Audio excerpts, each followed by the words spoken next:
All right, it's time to cut to the chase with Marty Biron. Today, we look at all the chaos and confusion caused by the fact that Florida is playing Vegas in the Stanley Cup Final. Marty, here are the issues I want to discuss. First and foremost, the fact that these two teams actually made it this far.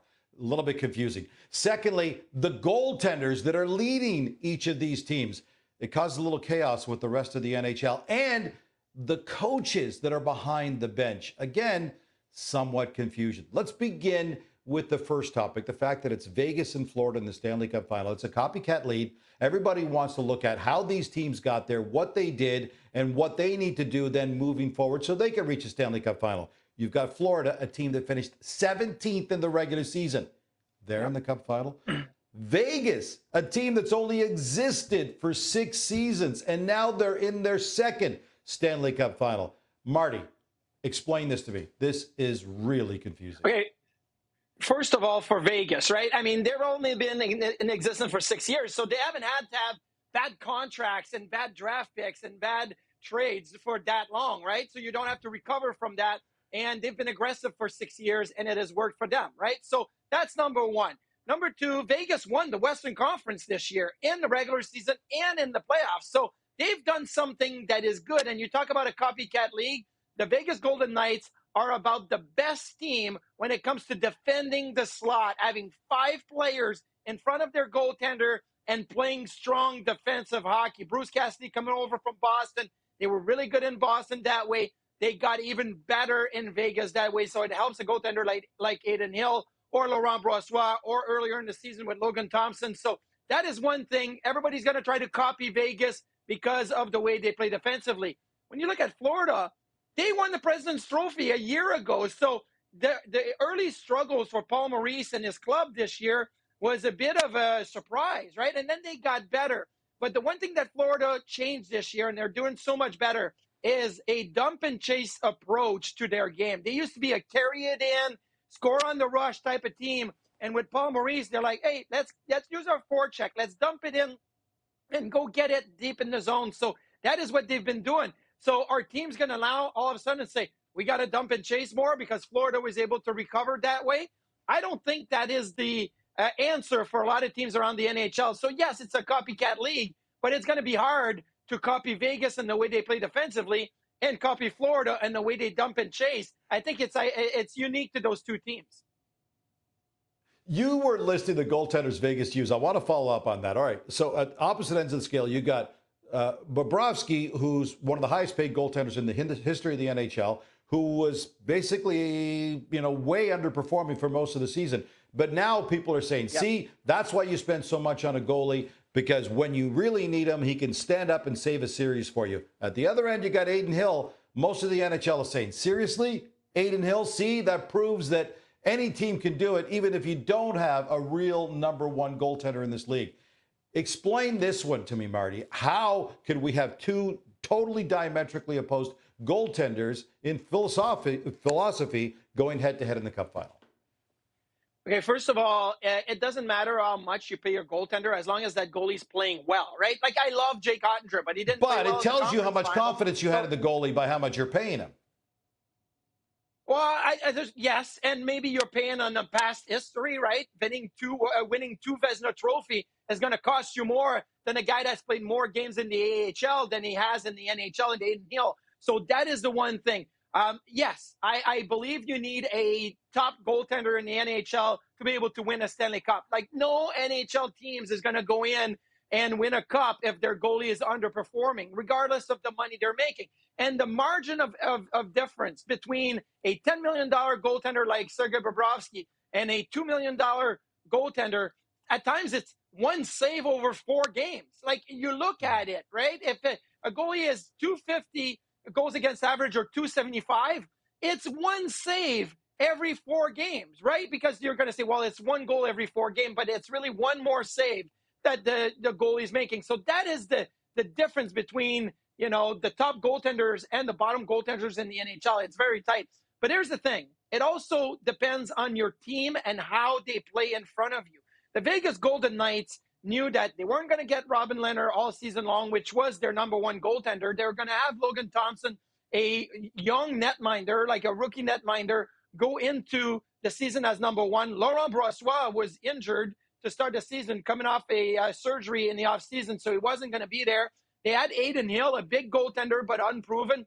So they adjusted their game. And Vegas had a ton of injuries this year, so they needed to be solid defensively. And it worked for them. I mean, they had 5 goaltenders this year, and they all performed well. Jonathan Quick, who was terrible in LA, came into Vegas and looked pretty decent because of the way that they play. So that's the thing.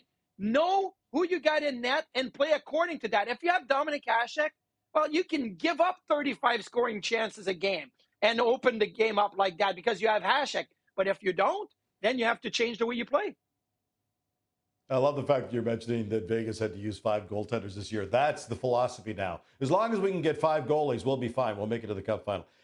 Here's the next part of the chaos confusion that gets me going right now. And it may cost some head coaches their jobs in the NHL moving forward. Because now you've got both Vegas and Florida who underachieved last year, didn't change dramatically that much personnel, but both brought in new head coaches this year. Is that sending a message to the rest of the league? Sometimes what your club needs is not more talent, not more bodies, but a different guy behind the bench? Well, I do think that historically a new voice behind the bench always helps a team, right? Because maybe it's the same personnel, but it's a different strategical advantage that you have. Structure, maybe you talk about it, game planning. So it has helped Vegas and it has helped the Florida Panthers. It actually helps the Dallas Stars as well because of Pete DeBoer going over from Vegas to Dallas, and they responded that way. But, you know, you look at Mike Sullivan taking over the Pittsburgh Penguins and then winning a couple of cups. You look at Craig Berube with St. Louis taking over and then winning. Mm-hmm. That has worked. But you can also flip the coin over and say, well, John Cooper was with Tampa for a long time, and that stability got him to win cups, right? Barry Trotz, even though he won as a newly coach after a couple of years with Washington, had a track record of how well he had done with different organizations. Now you could see that that works as well. So I'm not saying that every team should look to bring somebody new if they want to create new energy, but it does help. And we've seen so much changes behind the bench around the NHL in the last few years that it has helped. Some have worked, some have not worked, but I think that in these two cases, Bruce Cassidy, it doesn't matter if he went to Vegas, if he went to LA, if he went to Vancouver, if he went to Chicago, he's a great coach, and he was going to be able to prepare his team to win, right? And that's the way it goes. And obviously the same thing for Paul Maurice. He's a great coach, so his team is responding that way. I want to ask you about Jack Eichel. This is a guy, you work, by the way, for those who don't know, your day job is as a broadcaster with the Buffalo Sabres. So you've seen Jack Eichel right from the start. You've seen the evolution of his game. This is his first ever run in the playoffs. What have you seen in terms of the evolution of Jack Eichel's game?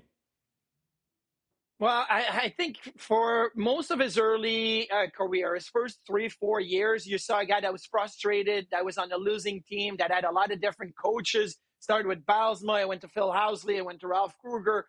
I mean, you just have so much change, right? And Eichel was looking to find his place, his location, his leadership with the team.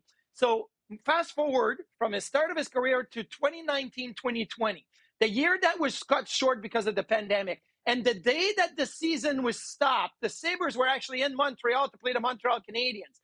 The season ends, you go into the summer bubble and you say, okay, we're going to bring in 20 teams to make the playoffs.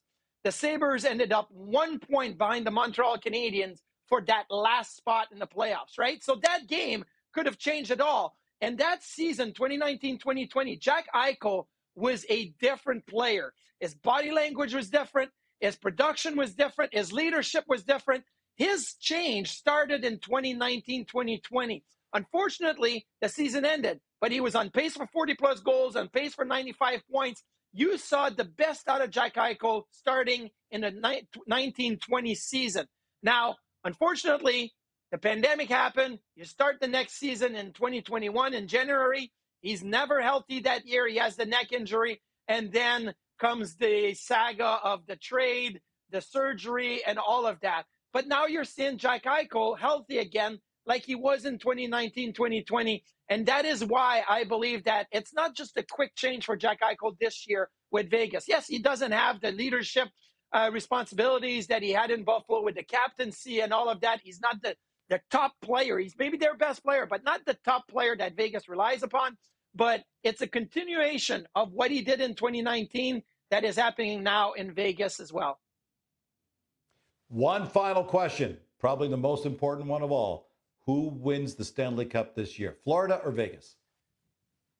I think it's going to be Vegas, and I think it's going to be a quick Stanley Cup Finals. Unfortunately, for the ones that like the 6 and 7 games and the overtimes, I think Vegas wins that in 5. They're the better team offensively. They have more depth. They have the best group of defensemen with the group of 6 that the Vegas Golden Knights are showing. And they may not have the best goaltender because Bobrovsky's been fantastic, but Adin Hill doesn't have to be. He just has to be good.